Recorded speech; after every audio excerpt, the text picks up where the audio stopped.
मुख्यमंत्री भूपेश बघेल ने मिशन 2023 की शुरुआत सरगुजा संभाग से कर दी है। सरगुजा के बाद वे बस्तर संभाग के सभी विधानसभा क्षेत्रों में जाएंगे। सरगुजा और बस्तर संभाग में मिशन शुरू करने की एक बड़ी वजह यह भी है कि पिछले चुनाव में दोनों संभागों में कांग्रेस को जनता का बड़ा समर्थन मिला। पार्टी ने चुनाव इतिहास में पहली बार दोनों संभागों की 26 सीटें जीत ली थी, लेकिन इस दौरे को चुनाव से जोड़कर नहीं देखने की बात कह रहे हैं।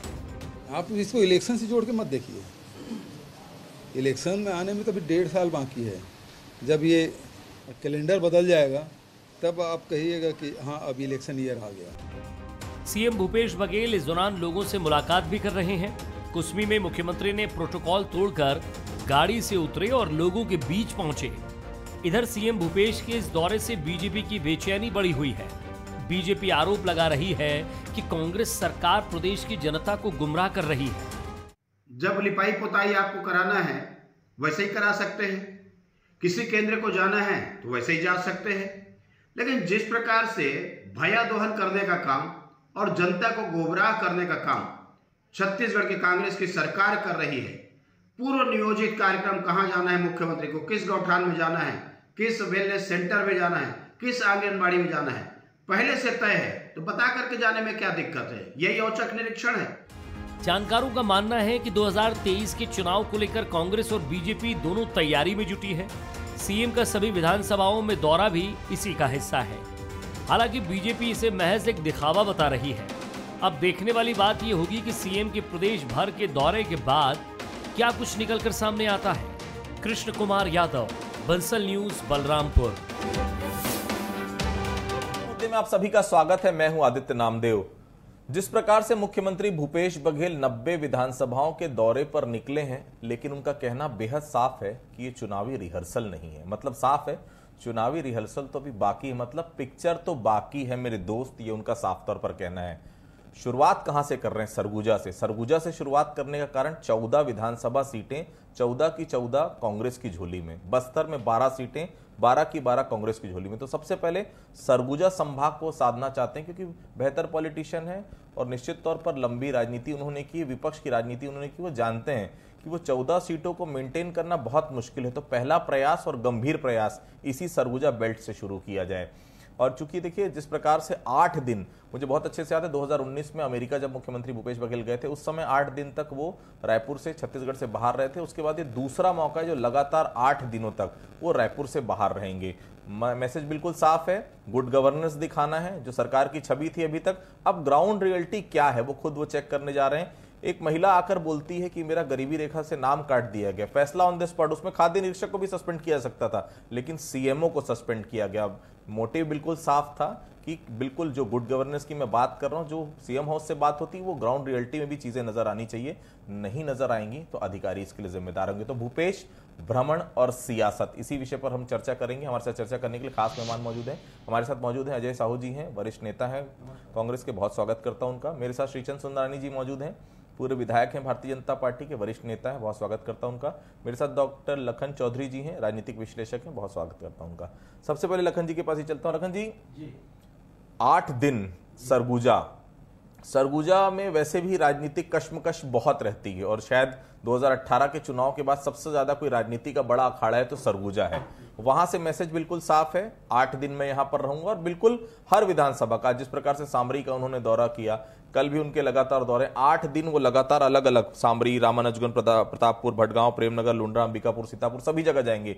मैसेज बेहद साफ है, आम लोगों से सीधा कनेक्ट। और जो एक व्हाट्सएप मैसेज आज जारी हुआ है सुब्रत साहू की तरफ से, सौम्या चौरसिया जी की तरफ से, कि बेहद साफ है, आम आदमी को सीधे मिलने दिया जाए, और जो भी चीजें हैं वो तत्काल ऑन ग्राउंड उसकी जो है वो पॉसिबिलिटी, जो भी सीएम ने बोला वो चीजें नजर आनी चाहिए।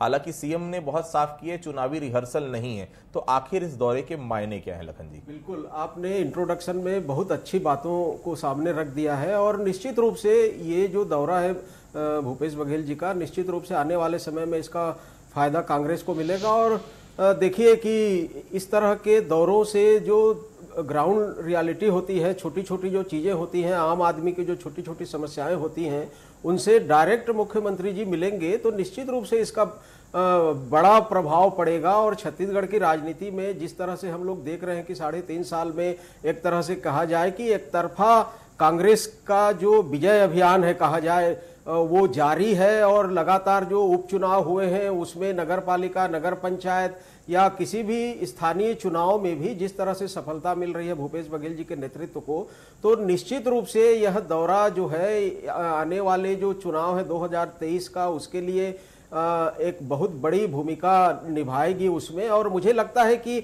इस दौरे के जो मायने हैं वो महत्वपूर्ण मायने ये हैं कि आगामी जो 2023 की जो थोड़ी बहुत कमियां हैं, खास करके सरगुजा और बस्तर में, जिस तरह से पिछले महीने हमने देखा कि भाजपा के जो बड़े बड़े कद्दावर जो 7 मंत्री जो है बस्तर में आए थे, और उन्होंने भी, भाजपा ने भी ऐसा नहीं है कि तैयारी शुरू कर दी है ग्रास रूट लेवल पर, तो उन चीजों को भी मुझे लगता है कि भूपेश जी समझना चाहते हैं कि कहीं यदि उनकी सरकार के तरफ से कोई कमियां रही हो या गुड गवर्नेंस को लेकर, प्रशासन को लेकर, अधिकारियों और कर्मचारियों को लेकर आम जनता में यदि कोई छोटी बड़ी नाराजगी हो, तो मुझे लगता है वो समझकर उसको भी दूर करेंगे आने वाले 1-1.25 साल के समय में। और भूपेश बघेल जी का जिस तरह से आम आदमी से कनेक्ट होता है वो हम लोग रोज देख रहे हैं कि उन्हीं के स्तर पर जाकर, उन्हीं के लेवल पर जाकर वो जिस तरह से आम आदमी से जुड़ते हैं, तो इसका फायदा कांग्रेस को निश्चित रूप से मिलेगा। और 2023 के चुनाव में इसका बड़ा फायदा मुझे लगता है कांग्रेस को मिलेगा।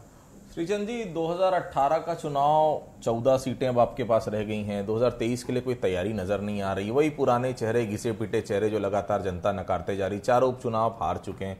केंद्र में जो नरेंद्र मोदी की स्वीकार्यता है भारतीय जनता पार्टी की तरफ से, आम जनता की तरफ से, वो धीरे धीरे मुख्यमंत्री भूपेश बघेल उसी पैटर्न में काम कर रहे हैं, आम जनता के बीच में गुड गवर्नेंस दिखाने के लिए। और वो छोटी छोटी चीजें जो आम जनता को सीधे इफेक्ट करती है उस पर वो अपना पूरा समय दे रहे हैं। कोई काट है भारतीय जनता पार्टी के पास? निश्चित रूप से भारतीय जनता पार्टी के पास 15 साल की सरकार की उपलब्धियां हैं। निश्चित रूप से हम पिछला चुनाव हारे हैं, बुरी तरह हारे हैं, लेकिन इसका मतलब ये नहीं कि भारतीय जनता पार्टी छत्तीसगढ़ में कोई कमज़ोर हो गई। झूठे वादे, झूठे नारे, झूठे प्रलोभन के आधार पर निश्चित रूप से हम ये पिछला चुनाव हारे थे, लेकिन 3.5 साल के कार्यकाल में जिस प्रकार से भूपेश बघेल जी हर मोर्चे पे विफल रहे हैं, और अभी ये दौरा कर रहे हैं, ये जा रहे हैं विधानसभा में, हर विधानसभा क्षेत्र में जाएंगे। उसके पहले उन्होंने विधायकों को भी फटकार लगाने का काम किया, रिपोर्ट कार्ड का मुद्दा बनाकर। लेकिन मैं आपको बता दूं, डॉक्टर रमन सिंह जी ग्राम स्वराज और नगर स्वराज के माध्यम से दौरा करते थे। पूरे 15 साल में 2 बार भी जाते थे, लेकिन वो बता के नहीं जाते थे कि अचानक किसी भी गांव में हेलीकॉप्टर उतरता था, वहां की समस्याओं को रूबरू होते थे और अधिकारियों पे कार्रवाई करते थे। लेकिन ये बता के जा रहे हैं, पहले से लीपापोती होगी। दूसरा, एक मुझे लगता है कि कहीं न कहीं कांग्रेस की आंतरिक राजनीति, जिस दिन भूपेश बघेल जी ने दौरा प्रारंभ किया उसी दिन टी.एस. सिंहदेव बाबा ने घोषणा कर दी, वो भी दौरा शुरू कर दिए। फिर टी.एस. सिंहदेव बाबा के कार्ड के लिए उन्होंने एक मंत्री को वहां पे भेजा। श्रीचंद, ये तो कांग्रेस की इंटरनल पॉलिटिक्स से अपने को क्या लेना देना? भारतीय जनता पार्टी की तैयारी कहां पर है? कहीं ना कहीं मैं तो ये कहूंगा कि भारतीय जनता पार्टी तो अलग है, ये आंतरिक जो इनकी गुटबाजी है, मतलब आप ये समझ के रखें आंतरिक गुटबाजी जितनी ज्यादा होगी उतना भारतीय जनता पार्टी को फायदा मिलेगा। लेकिन भारतीय जनता पार्टी खुद क्या करेगी? लड़ाई में बीच में भारतीय जनता पार्टी जिस दिन चुनाव हारी थी 2018 का, उस दिन से भारतीय जनता पार्टी तैयारी में लगी। अभी आप देखिए, हमारा हर बूथ पर कल से एक कार्यक्रम शुरू हो रहा है। 10 दिन एक कार्यकर्ता, चाहे वो डॉक्टर रमन सिंह जी हो, विष्णुदेव साय जी हो, पवन साय जी हो, या हमारे विधायक हों या हमारे पूर्व विधायक हों, सांसद, पूर्व सांसद, ये सारे लोग एक एक शक्ति केंद्र पे जा रहे हैं। और शक्ति केंद्र में, किसी शक्ति केंद्र में 4 बूथ है, किसी में 5 बूथ है। 10 दिन एक बूथ पर रहकर उस बूथ की पूरी समीक्षा करेंगे, उस बूथ की पूरी परिसीमन के हिसाब से, वहाँ पे जाति समीकरण के हिसाब से बूथों में कैसे हम चुनाव जीतेंगे, उसकी रणनीति हम तैयार। थोड़ी तेजी है ऐसा हम उम्मीद करते हैं। अजय जी, पहले औचक निरीक्षण की बात की आपने, फिर सब जगह पहले मुख्यमंत्री ने निकलने के पहले ही अपने ट्विटर अकाउंट में, फेसबुक में बता दिया कि वो कहां कहां जा रहे हैं। हेलीपैड पहले से बंद करते आ रहे हैं, अधिकारी पहले से मालूम है कि कौन कहां जाने वाले हैं। मैसेज मेरे को लगता है बिल्कुल साफ ये है कि मैं बता रहा हूं कि मैं कहां आ रहा हूं, लेकिन मैं आ रहा हूं तो आप व्यवस्था दुरुस्त कर लें। क्योंकि जो मैसेजेस चल रहे हैं सीएम, जो आपके सीएम ऑफिस से चल रहे हैं, तमाम जगहों से आ रहे हैं कि बेहद साफ है, कोई घोषणा अगर हो रही है, कोई वहां पर दिक्कतें आ रही, 1 महीने के अंदर आपको उसको दूर करना है और उसकी एक कॉपी सीएम हाउस में भी देनी है। तो क्या जो अनिल कपूर की नायक फिल्म हमने देखी थी, नायक फिल्म के पैटर्न पर नजर आ रहे हैं भूपेश बघेल? देखिए आदित्य जी, सबसे पहली बात तो मैं ये बता दूं कि किसी भी प्रदेश के मुख्यमंत्री का किसी भी क्षेत्र में औचक निरीक्षण कभी नहीं हो सकता। ये सारी चीजें कपोल कल्पित बातें हैं। भारतीय जनता पार्टी का काम है झूठ बोलना, जोर से बोलना, एक साथ बोलना, गलत सलाह, अनाप शनाप बात करना। अगर डॉक्टर रमन सिंह जी की बात करें या मुख्यमंत्री भूपेश बघेल जी की बात करें तो दोनों को Z+ की सिक्योरिटी है। किसी भी Z+ की सिक्योरिटी होल्डर जो होता है वो कहीं भी बिना बताए नहीं जा सकता। मुख्यमंत्री का हेलीकॉप्टर लैंड होता है, सारी चीजें सिक्योरिटी के अंतर्गत आती है। मैं प्रोटोकॉल का काम देखता हूं, मुझे बहुत अच्छे से मालूम है। किसी भी राज्य के मुख्यमंत्री का दौरा कहीं भी औचक कभी नहीं हो सकता है। आपको बताना ही होगा कि आप किस जिले में जाएंगे। और जो बातें भारतीय जनता पार्टी कह रही है कि सारा दौरा फैब्रिकेटेड है, तो अगर फैब्रिकेटेड होता तो वो जो शशिकला नामक जो ग्रामीण महिला थी वो जाकर के बोलती है कि मेरा नाम गरीबी रेखा से कट गया है, और उसी समय अगर उसका सस्पेंशन का ऑर्डर हो जाता है सीईओ का, तो ये अपने आप में छोटी बात नहीं है। ये चीज समझ ले, ये वही भूपेश बघेल हैं जो मुख्यमंत्री बनने से पहले इस प्रदेश के अंदर 1200 किलोमीटर से अधिक की पदयात्रा कर चुके हैं। एक एक गांव में जाकर के रुके हैं और वहां के कार्यकर्ताओं से उनका सीधा संवाद है। जितना छत्तीसगढ़ सरकार का इंटेलिजेंस काम करता होगा, उससे तेज भूपेश बघेल जी का पर्सनल इंटेलिजेंस भी काम करता है, जो उनको कहीं ना कहीं बताता है। कार्यकर्ताओं के माध्यम से उनको चीजें पता चलती हैं। अब जब वो वहां पर जाएंगे, अब तक 3 वर्षों के कार्यकाल में आपने देखा होगा 2 वर्ष जो है वो कोरोना संक्रमण काल का भेंट चढ़ चुका है, कहीं भी दौरा वगैरह नहीं हो पाया था। उसके बाद में उस दौरान में जब कलेक्टर एसपीओ की कॉन्फ्रेंस होती थी और उनसे पूछा जाता था कि सरकार जो योजनाएं बना रही है उसका ग्राउंड रियलिटी क्या है, तो वो लोग जो रिपोर्ट देते थे उसको भी माननीय मुख्यमंत्री जी ने उसका अध्ययन किया है, अवलोकन किया है। अब ग्राउंड जीरो पर जाकर के वो देखेंगे कि जो योजनाएं वो मुख्यमंत्री निवास में मंत्रालय में बैठ करके बना रहे हैं, वो योजनाएं धरातल पर कितनी उतर रही है। ये इस प्रदेश के सारे अधिकारी, जितने ब्यूरोक्रेट्स हैं, वो इस चीज को समझ लें कि भूपेश बघेल जी जो हैं वो जाकर के देखेंगे और आपको छत्तीसगढ़िया मनखे की सेवा करने की जिम्मेदारी उन्होंने दी है, उनके ऊपर राज करने की जिम्मेदारी नहीं दी है। तो आप सारे अधिकारी को ये समझना होगा, जो काम भूपेश बघेल जी कर रहे हैं, जो सरकार काम कर रही है, उसका अक्षरशः जो पालन है वो ग्राउंड लेवल पे होना चाहिए। नहीं तो कितने भी बड़े आप अधिकारी हो, आपका नपना तय है। डॉक्टर लखन जी, जिस प्रकार से चीजें नजर आ रही हैं, देखिए सरगुजा में बड़ा लंबा समय 8 दिन वो दे रहे हैं, उनको मालूम है कि सरगुजा में कहीं ना कहीं दिक्कतें आने वाले समय में आ सकती हैं। दूसरी महत्वपूर्ण चीज ये है कि देखिए ऑन द स्पॉट फैसला भी हो रहा है, सब तमाम चीजें बताने की भी कोशिश है कि अगर मैं ग्राउंड में जा रहा हूँ, चेक कर रहा हूँ, दिक्कतें आ रही तो फैसला भी ऑन द स्पॉट होगा। बोरेवासी खिला रहे हैं, छेरछेरा मनाया जा रहा है, तीजरीन को छुट्टियां दी जा रही हैं। ये सब छत्तीसगढ़ वाद को कहीं ना कहीं केंद्र का जो एक राष्ट्रवाद है, भारतीय जनता पार्टी का राष्ट्रवाद है, उसके बनाम एक छत्तीसगढ़िया वाद यहाँ पर खड़े होगा। और ये बहुत स्ट्रांग फीलिंग होती है, आप भी जानते हैं, क्योंकि कनेक्ट आप जहां हो जाते हैं तो ये लगने लग जाता है आपकी सरकार है।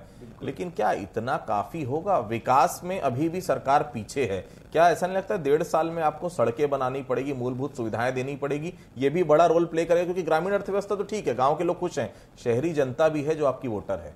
बिल्कुल, आपने बहुत सही मुद्दे को उठाया है आदित्य जी। देखिए, जो मोदी जी की सरकार है वो कितनी आक्रामक ढंग से जो है काम कर रही है, और अभी हम देख रहे हैं कि इस बार किसी भी हालत में 2023 में भाजपा अपनी सीटें बढ़ाने के लिए प्रयास करेगी, तो निश्चित रूप से भूपेश बघेल की सरकार में विकास के बहुत सारे मुद्दे, निश्चित रूप से आपने कहा कि छत्तीसगढ़ियावाद जो है राष्ट्रवाद के विरुद्ध में खड़ा हुआ है, और आज हर आदमी अपने आप को छत्तीसगढ़िया होने में जो है एक गौरवान्वित महसूस करता है। लेकिन इसके साथ साथ गवर्नेंस को लेकर भी भूपेश सरकार को जो है सचेत होना पड़ेगा, सक्रिय होना पड़ेगा, क्योंकि हम लोग जानते हैं कि रमन सिंह जी का जो तीसरा कार्यकाल था उसमें इसी ब्यूरोक्रेसी और गवर्नेंस के नाम से इनकी सरकार गई थी। अधिकारियों और कर्मचारियों की जो मनमानी हुई थी उसके कारण आम जनता में एक जो गलत संदेश गया, उसकी वजह से भी रमन सिंह सरकार इतनी बुरी तरह पिछले बार हारी थी। तो मैं तो ये चाहूंगा भूपेश बघेल जी इस दौरे के माध्यम से अधिकारियों और कर्मचारियों पर एक साफ संदेश दें और उनको कहें कि आम आदमी से जुड़े जो काम है उस काम में तत्परता आनी चाहिए। देखिए, आज भी हम लोग मंत्रालय और सचिवालयों की बात करते हैं तो निश्चित रूप से बहुत सारे काम अटके हुए हैं, दिखावे के लिए जो है जो आईएएस और आईपीएस हैं उनके काम तो हो रहे हैं, लेकिन जो आम आदमी के, राज्य सरकार के जो कर्मचारियों की जो पदोन्नतियां हैं और बहुत सारे उनके जो काम है, वो कामों में अभी तेजी नहीं आ पा रही है। तो आम आदमी में एक तरह से निराशा तो है ही। तो मैं चाहता हूं कि इस दौरे के साथ साथ गवर्नेंस को भी ठीक करें, ब्यूरोक्रेसी को भी कंट्रोल में करें। देखिए, ठीक है कि ब्यूरोक्रेसी को ये बार बार जो है ट्रांसफर करते हैं, चेंज करते हैं, एक सख्त संदेश देते हैं, लेकिन इससे भी क्या हो रहा है, एक मैसेज जा रहा है कि आप बार बार ट्रांसफर कर रहे हैं तो कोई भी अधिकारी जो है काम करने से भी कतराने लगा है और इस वजह से भी काम रुक रहे हैं। तो मुझे लगता है कि इस पर भी सरकार को ध्यान देना चाहिए, जिससे आने वाले समय में इसका खामियाजा न भुगतना पड़े। सुंदरानी जी, छत्तीसगढ़िया वाद एक बड़ा ट्रेंड कर रहा है। आपने देखा, बोरेबासी भी हमने देखा नंबर 1 ट्रेंड किया। ऐसे ऐसे अधिकारी जो शायद चम्मच के बिना खाना नहीं खाते होंगे, वो भी हाथ में लेकर बोरेबासी खा रहे थे। ये कनेक्ट होता है, देखिए बहुत फर्क पड़ता है। मोदी जी भी शायद इसीलिए इतने ज्यादा पॉपुलर हैं। इस कनेक्ट का कोई तोड़ है आपके पास? दूसरी महत्वपूर्ण चीज, क्या 15 साल में आम छत्तीसगढ़िया से भारतीय जनता पार्टी अपने आप को कनेक्ट नहीं कर पाई? क्यों बार बार ये आरोप लगते हैं कि बाहरी बनाम छत्तीसगढ़िया, छत्तीसगढ़िया बनाम बाहरी? ये है क्या? कैसे निपटेंगे इससे? नहीं आदित्य जी, क्या भारतीय जनता पार्टी के जितने नेता हैं वो छत्तीसगढ़िया नहीं है? क्या आदरणीय धर्म कौशिक जी छत्तीसगढ़िया नहीं है? नंद कुमार साय जी, विष्णुदेव साय जी, रामविचार नेताम जी, लंबी फौज है। क्या बृजमोहन अग्रवाल जी छत्तीसगढ़िया नहीं है? क्या राजेश मुड़े जी छत्तीसगढ़िया नहीं है? ये परिभाषा ही समझ से परे है। हमारे नेतृत्वकर्ता भी छत्तीसगढ़ के लोग हैं, तब छत्तीसगढ़ के ही जन्मे लोग हैं, छत्तीसगढ़ में ही काम कर रहे हैं। 15-15 साल मंत्री रहे हैं, माननीय मुख्यमंत्री रहे हैं डॉक्टर रमन सिंह जी, धर्मलाल कौशिक जी बड़े बड़े पदों पर रहे, नेता प्रतिपक्ष रहे हैं, अभी विधानसभा अध्यक्ष रहे हैं। अजय चंद्राकर जी छत्तीसगढ़ माटी के पुत्र हैं। ऐसी बड़ी फौज है हमारे पास है, और छत्तीसगढ़ में छत्तीसगढ़ियावाद नहीं चलेगा तो एग्रेशन क्यों नजर नहीं आ रहा है? सुंदरानी जी, आप जिला अध्यक्ष बने, आपके आने के बाद बहुत तेजी आई थी, फिर वही सुस्ती नजर आ रही प्रदेश स्तर पे।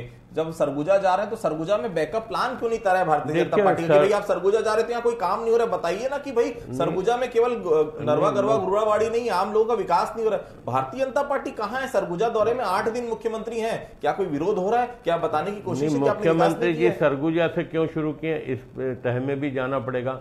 कहीं ना कहीं टी.एस. सिंहदेव बाबा के प्रभाव को नष्ट करने के लिए उन्होंने वहां पे अभियान शुरू किया है, क्योंकि सरगुजा आज भी टी.एस. सिंहदेव बाबा का प्रभाव वाला क्षेत्र है। तो ये तो आंतरिक एक दूसरे को नीचा दिखाने के लिए दौरा कर रहे हैं। इससे कोई कांग्रेस पार्टी को कोई लाभ होगा, बल्कि हानि होगी इन दौरों से। क्यों कहीं न कहीं नेताओं की आपस की प्रतिस्पर्धा कार्यकर्ताओं पे भी इफेक्ट डालेगी और जनता के बीच में भी इफेक्ट डालेगी। रहा सवाल भारतीय जनता पार्टी का, आप देखिएगा लगातार अभी 17-18 महीने हमारे पास हैं, इसमें हम सारे मुद्दों को लेकर सरकार को बेनकाब करने की योजना बनाए। 16 तारीख को बड़े नेता घर से बाहर तो निकले, हर जिले में 5000 कार्यकर्ताओं का हमारा एक प्रदर्शन 16 तारीख को होने जा रहा है। बड़ा प्रदर्शन, गिरफ्तारियां देंगे हम, बड़ी संख्या में गिरफ्तारियां देंगे। आप देखिए ना, लगातार इन सरकार की विफलताओं को हम जनता के बीच में लाएंगे। ये कितना भी नाटक कर ले, अब इनका जादू समाप्त हो गया है जनता के बीच में। अजय जी, एक चीज जो मैंने सोशल मीडिया में वॉच किया, बोरेबासी ट्रेंड हुआ, काफी अच्छा रिस्पांस भी मिला, लेकिन कुछ सीनियर जर्नलिस्ट हैं, कुछ आईएएस रह चुके हैं जो रिटायर, उन्होंने थोड़ी सी तीखी प्रतिक्रिया व्यक्त की कि अब बहुत हो चुका है सब, अब विकास पर बात करिए। क्या विकास के पैमाने पर कहीं हम पीछे छूट रहे हैं? छत्तीसगढ़ियावाद ठीक है, लगातार यहाँ के जो रीति रिवाज हैं, यहाँ के जो त्योहार हैं, उनको प्रमोट कर रहे हैं, बहुत अच्छी बात है, लेकिन एंड ऑफ द डे आपको छत्तीसगढ़ में विकास तो दिखाना पड़ेगा। क्या परिकल्पना है, क्योंकि 1.5 साल ही बचे हैं? देखिए आदित्य जी, सबसे पहले तो मैं श्रीचंद सुंदरानी जी की बात का जवाब दूंगा, जो बार बार गुटबाजी की ओर इशारा कर रहे हैं। तो गुटबाजी भारतीय जनता पार्टी में होगी। कांग्रेस पार्टी में एक ही गुट है, सोनिया गांधी और राहुल गांधी का। तिरंगा जो झंडा है हमारी पार्टी का, उसके नीचे सारे लोग काम करते हैं। जो निर्देश होता है हमारे प्रभारी का, उसको सारे लोग मानते हैं। तो गुटबाजी का आरोप कांग्रेस के ऊपर नहीं लग सकता, क्योंकि एक ही गुट है, सोनिया गांधी का गुट है और राहुल गांधी का गुट है। नहीं, फिर टी.एस. सिंहदेव बाबा का दौरा कर रहे हैं, इसके अलावा टीएस सिंहदेव बाबा का दौरा अलग से क्यों कांग्रेस में नहीं है। आप अपनी पार्टी की चिंता करिए। टीएस सिंहदेव बाबा क्यों अलग से दौरा कर रहे हैं? अब मैं आता हूं बोरेबासी में। 15 वर्षों तक इस प्रदेश में इसका भी जवाब दो ना, टीएस सिंहदेव बाबा का दौरा किसके? 15 वर्षों तक आदित्य जी इस प्रदेश में टीएस सिंहदेव बाबा को सोनिया जी का निर्देश हुआ है क्या? डॉक्टर रमन सिंह जी की सरकार थी, जिसको अभी सुंदरानी जी ने छत्तीसगढ़िया होने का सर्टिफिकेट दिया। हम भी मानते हैं, हमारी छत्तीसगढ़ियावाद की सबसे बड़ी परिभाषा यही है, जो आदमी छत्तीसगढ़ में रहता है उसको छत्तीसगढ़ माटी से प्रेम करना चाहिए, छत्तीसगढ़ की लोक परंपरा संस्कृति, छत्तीसगढ़ की तीज त्योहारों को मानना चाहिए, वो छत्तीसगढ़िया है। जो इनसे नफरत करता है, जो बोरेबासी नहीं खाता है, उसे शर्म आती है बोरेबासी खाने में, वो छत्तीसगढ़िया नहीं है। हम तो ये कहते हैं हमारा काम नफरत फैलाना नहीं है, हम तो प्रेम से, सौहार्द से, छत्तीसगढ़ के लोगों की सबसे बड़ी खासियत यह है कि दूसरे प्रदेश से कोई व्यक्ति आता है तो उसको सहज अपने हृदय में समाहित कर लेता है, अपने घर में समाहित कर लेता है, परिवार जैसा मानता है। तो यहां पर कट्टरता नाम की कोई चीज नहीं है। जो छत्तीसगढ़ में रहता है, छत्तीसगढ़ से प्रेम करता है, वो छत्तीसगढ़िया है। लेकिन 15 वर्षों तक जिन लोगों को सर्टिफिकेट इन्होंने दिया है, क्या उन लोगों ने एक भी छत्तीसगढ़िया त्योहार को 15 वर्षों में मनाया? ये कहते हैं हम बोरेबासी खाते हैं, लेकिन जब पूरा प्रदेश बोरेबासी खा रहा था तो भारतीय जनता पार्टी का एक भी नेता बोरेबासी खाते हुए फोटो नहीं आई। जब बाहर प्रदेशों से आए हुए आईएएस खा सकते हैं, आईपीएस खा सकते हैं, बड़े बड़े अधिकारी खा सकते हैं, आपको छत्तीसगढ़िया खान पान से इतनी नफरत क्यों है? आप उपहास उड़ा रहे हैं। अगर आज 5 स्टार होटल में बोरेबासी को मेन्यू में शामिल किया गया है, उसमें आपको तकलीफ होती है। सुंदरानी जी, सर्टिफिकेट आपने दिया है, आपको बताना होगा आपकी सरकार ने 15 वर्षों तक क्या किया। अरे जिस राम के नाम पर, जिस भगवान राम के नाम पर आप चंदा लेते हो, अपना घर चलाते हो, अपनी पार्टी का खर्चा चलाते हो, पार्टी का हेडक्वार्टर बनाते हो, उस राम भगवान के लिए आपने क्या किया है 15 वर्षों में, ये आपको बताना पड़ेगा। सुंदरानी जी, छत्तीसगढ़ की जनता पूछ रही है आपसे, सीख रही है, आपने क्या किया भगवान राम के नाम पे? क्या भगवान राम आपके लिए केवल चंदा उगाही का साधन है? जो आपने शिलालेख यहां से इकट्ठा किया, वो पैसा कहां गया? छत्तीसगढ़ के लोगों से आपने भगवान राम के नाम पर चंदा लिया, वो पैसा कहां गया? 15 वर्षों तक छत्तीसगढ़िया संस्कृति को नाश करने का जो कलंक आपके माथे पर लगा है सुंदरानी जी, उस पर भी आपको प्रकाश डालना पड़ेगा। बैठ करके टीवी डिबेट में अपने नेताओं को आप छत्तीसगढ़िया होने का सर्टिफिकेट दीजिए। मैं भी समर्थन करता हूं, मैं किसी का विरोध करने यहां नहीं आया हूं, लेकिन एक बात कहता हूं सुंदरानी जी, आपकी सरकार ने 15 वर्षों में छत्तीसगढ़िया मनखे के लिए क्या किया? सुंदरानी, छोटा सा एक जवाब। राम आपके थे, राम को कहीं ना कहीं कांग्रेस सरकार खींचते जा रही, कौशल्या माता का मंदिर बन गया, शिवरी नारायण बिल्कुल वही पैटर्न पे काम कर रहे हैं जो मोदी जी काम कर रहे हैं। छत्तीसगढ़ियावाद एक बड़ा ट्रेंड है, आप इसको माने या ना माने, बहुत इंपैक्ट कर रहा है, नुकसान आपको हो रहा है सीधे सीधे। ये तमाम वो चीजें जिसको लेकर भारतीय जनता पार्टी कहीं ना कहीं सत्ता में हर जगह आती, चाहे धर्म की राजनीति देख लीजिए, जाति की राजनीति देख लीजिए, ये जो कनेक्ट बनते जा रहा है, ऐसा नहीं लगता कि ग्राउंड में आने का समय हो गया है, अब 1.5 साल का ही समय बचा है। अब जो है जो ढिलाई नजर आ रही, बड़े नेता भी खैरागढ़ में हमने देखा उपचुनाव में बहुत सारे नेता जो हैं वो वहां से बाहर नहीं निकले जहां उनको जाना था, उसका खामियाजा कोमल जंघेल को उठाना पड़ा। अब समय बच नहीं गया, 1.5 साल बचा है, क्या कोई बड़ा आंदोलन अब नहीं लगता लगातार होना चाहिए सरकार के लिए? अगर विकास नहीं हो रहा है तो ग्राउंड में क्यों नहीं बता पा रहे हैं जनता को कि विकास नहीं हो पा रहा है? देखिए, विकास नहीं हो रहा है, कानून व्यवस्था चौपट है, वादे पूरे नहीं किए गए, इन सारे मुद्दों को लेकर भारतीय जनता पार्टी, उसके बाद भी जनता 4-4 बार सर्टिफिकेट देती है सुंदरानी जी, उसके बाद भी 4-4 बार, चारों उपचुनाव हम जीतते हैं, नगरीय निकाय के चुनाव हम जीतते हैं, पंचायत के चुनाव हम जीतते हैं, तो हमको आपके सर्टिफिकेट की आवश्यकता तो बिल्कुल नहीं है। छत्तीसगढ़ की जनता लगातार हमें सर्टिफिकेट दे रही है और 2023 में हम भूपेश बघेल जी के चेहरे पर चुनाव लड़ेंगे। आप किसके चेहरे पर चुनाव लड़ेंगे ये बताइए?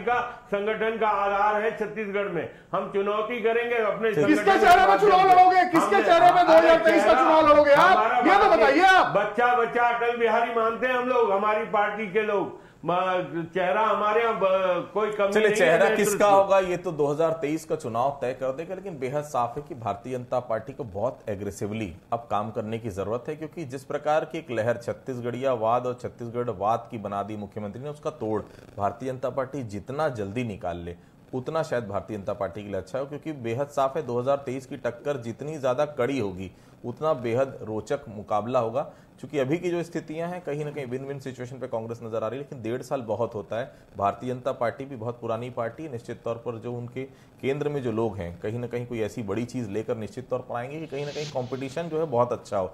सुंदरानी जी लगातार ये कह जरूर रहे हैं कि फील्ड में नजर आ रही है, लेकिन फील्ड में और ज्यादा नजर आने की फिलहाल भारतीय जनता पार्टी के लिए जरूरत यहां पर महसूस करी जा रही है। तो आज की मुद्दे में आप सभी लोग जुड़े, आप सभी लोगों का बहुत बहुत धन्यवाद। आज के मुद्दे में फिलहाल इतना ही, कल किसी अन्य मुद्दे पर फिर से मुलाकात होगी, तब तक के लिए बहुत बहुत धन्यवाद।